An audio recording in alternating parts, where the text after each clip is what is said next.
Welcome to our channel. இன்னைக்கு நம்ம என்ன பார்க்க போறோம்னா, வெறும் கோதுமை மாவு மட்டுமே யூஸ் பண்ணி சிம்பிளாகவும் அதே சமயம் ரொம்ப ஹெல்த்தியாகவும் இருக்க மாதிரி ஸ்நாக்ஸ் எப்படி பண்ணலாம்னு பார்க்கலாம் வாங்க. இந்த ரெசிபியை பொறுத்த வரைக்கும் குழந்தைங்கலேருந்து பெரியவங்க வரைக்கும் எல்லாருமே சாப்பிட்லாம். ஆயிலும் நம்ம அதிகமாக விட போகிறதில்ல. எப்படி பண்ணலான்றது நம்ம வீடியோவில் பார்க்கலாம் வாங்க.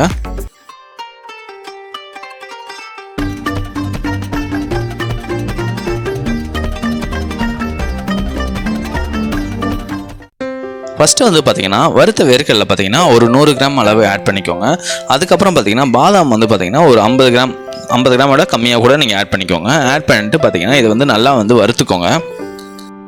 வேர்க்கடலை பொறுத்த வரைக்கும் நம்ம ஆல்ரெடி வறுத்தது சேர்த்ததுனால கொஞ்சம் நேரம் வறுத்தாலே போதும். இதை நல்லா வறுத்துட்டு பார்த்திங்கன்னா ஒரு 10 நிமிஷம் நல்லா ஆற விட்டுருங்க.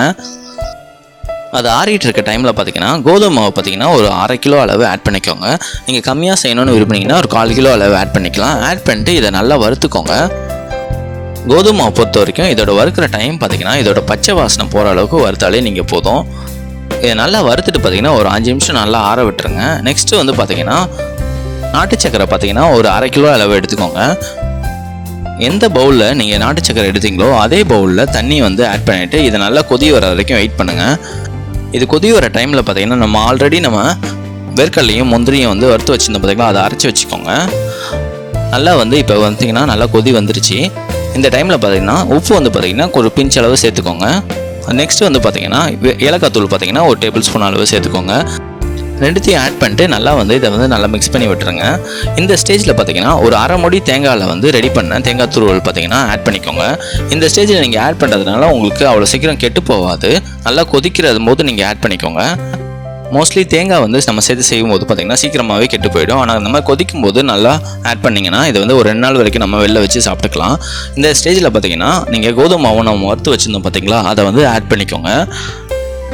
கோதுமை மாவு ஆட் பண்ணும்போது ஃபுல்லாக ஆட் பண்ணிடாதீங்க. ஒரு பாதி அளவு ஆட் பண்ணிட்டு கொஞ்சம் நல்லா மிக்ஸ் பண்ணிவிட்டு பார்த்தீங்கன்னா அதுக்கப்புறம் மீதி பாதி அளவு ஆட் பண்ணிக்கோங்க. நீங்கள் 1/2 கிலோ கோதுமை மாவு எடுத்திங்கன்னா நீங்கள் 1/2 கிலோ நாட்டு சக்கரை எடுக்கணும். அதுக்கப்புறம் பார்த்தீங்கன்னா 1/4 கிலோ எடுத்திங்கன்னா 1/4 கிலோ எடுத்தாலே போதும் நாட்டு சக்கரை. உங்ககிட்ட நாட்டு சக்கரை இல்லைனா கூட நீங்கள் வெல்லம் கூட இந்த சிரப் மாதிரி ரெடி பண்ணிவிட்டு இதை வந்து நீங்கள் ஆட் பண்ணிவிட்டு இதை மிக்ஸ் பண்ணிக்கலாம்.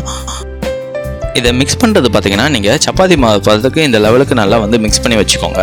நெக்ஸ்ட்டு வந்து பார்த்திங்கன்னா நம்ம ஆல்ரெடி அரைச்சி வச்சுருந்தோம் பார்த்தீங்களா, பாதாமும் நம்ம வேர்க்கடலையும் அரைச்சி வச்சுருந்தோம்ல, அதை வந்து ஆட் பண்ணிட்டு இதை வந்து மிக்ஸ் பண்ணிக்கோங்க. இப்போ ஸ்டவ் ஆஃப் பண்ணிக்கோங்க. ஸ்டவ் ஆஃப் பண்ணிட்டு கொஞ்சம் நேரம் இந்த மாதிரி கிளறி விட்டுக்கோங்க. கிளறி விட்டுட்டு இதை வந்து கொஞ்சம் நேரம் நல்லா ஆற விட்டுருங்க. சூடு ஆறின பிறகு உருண்டை பிடிக்க ஆரம்பிச்சிங்க. ஃபஸ்ட்டு வந்து உருண்டை பிடிக்கிறதுக்கு முன்னாடி இதை வந்து நல்லா மிக்ஸ் பண்ணி நல்லா சப்பாத்தி மாவு மாதிரி நல்லா ரெடி பண்ணி வச்சுக்கோங்க. இந்த மாதிரி நல்லா ரெடி பண்ணிட்டீங்கன்னா உங்களுக்கு ஈஸியாக இருக்கும் நல்லா உருண்டை பிடிக்கிறதுக்கு. இந்த ரெசிபி பார்த்தீங்கன்னா கிட்டத்தட்ட நமக்கு கொழுக்கட்டை டேஸ்ட்டில் இருக்கும். ஆனால் வந்து நம்ம கோதுமை மாவில் வந்து நம்ம பண்ணியிருக்கோம். நெக்ஸ்ட்டு வந்து பார்த்திங்கன்னா ஒரு சின்னதாக உருண்டை எடுத்துகிட்டு பார்த்தீங்கன்னா நார்மலாக உருண்டை பிடிக்க ஆரம்பிச்சிருங்க. நல்லா உருண்டை மாதிரி ஷேப்பில் வந்ததுக்கப்புறம் பார்த்தீங்கன்னா நடுவில் வச்சு ஒரு ப்ரெஸ் பண்ணிக்கோங்க. ப்ரெஸ் பண்ணிங்கன்னா இந்த மாதிரி நமக்கு இட்லி மாதிரி ஷேப்பில் நமக்கு வரும். இந்த மாதிரி ஷேப் ரெடி பண்ணதுக்கப்புறம் பார்த்தீங்கன்னா சுற்றி வந்து ஃபுல்லாக வந்து ப்ரெஸ் பண்ணிக்கோங்க. ப்ரெஸ் பண்ணிட்டு இதே மாதிரி எல்லாத்தையும் ரெடி பண்ணி வச்சுக்கோங்க. மீதி இருக்க மாவுலையும் இந்த மாதிரி ரெடி பண்ணி வச்சுக்கோங்க. இந்த மாதிரி ரெடி பண்ணிட்டு பார்த்தீங்கன்னா கையில் வந்து நெய் வந்து ஆட் பண்ணிட்டு பார்த்தீங்கன்னா இந்த இட்லி குக்கரில் இந்த மாதிரி தடவி விட்டுருங்க. தடவி விட்டுட்டு பார்த்தீங்கன்னா நம்ம ரெடி பண்ணி வச்சுருந்த எல்லா உருண்டையும் வந்து இந்த மாதிரி ஆட் பண்ணிக்கோங்க. இட்லி குக்கரில் ஆட் பண்ணும்போது பார்த்தீங்கன்னா நீங்கள் வந்து இதில் வந்து பார்த்தீங்கன்னா துணியெல்லாம் போடணும்னு அவசியம் இல்லை. அப்படியே டேரெக்டாக ஆட் பண்ணிக்கலாம். ஒட்டாமல் இருக்க தான் நம்ம வந்து நெய் வந்து ஆட் பண்ணியிருக்கோம். இந்த மாதிரி எல்லாத்தையும் ஆட் பண்ணிட்டு பார்த்தீங்கன்னா ஒரு 15 நிமிஷம் வந்து நல்லா வந்து இதை வந்து வேக வச்சுருங்க.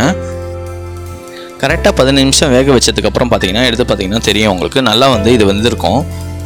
வீட்டில் குழந்தைங்க ஸ்வீட்ஸ் கேட்டாங்கன்னா இந்த கோதுமை மாவு யூஸ் பண்ணி இந்த மாதிரி சிம்பிளாக அதே சமயம் ஹெல்த்தியாகவும் இந்த மாதிரி ஸ்வீட்ஸ் பண்ணி கொடுங்க.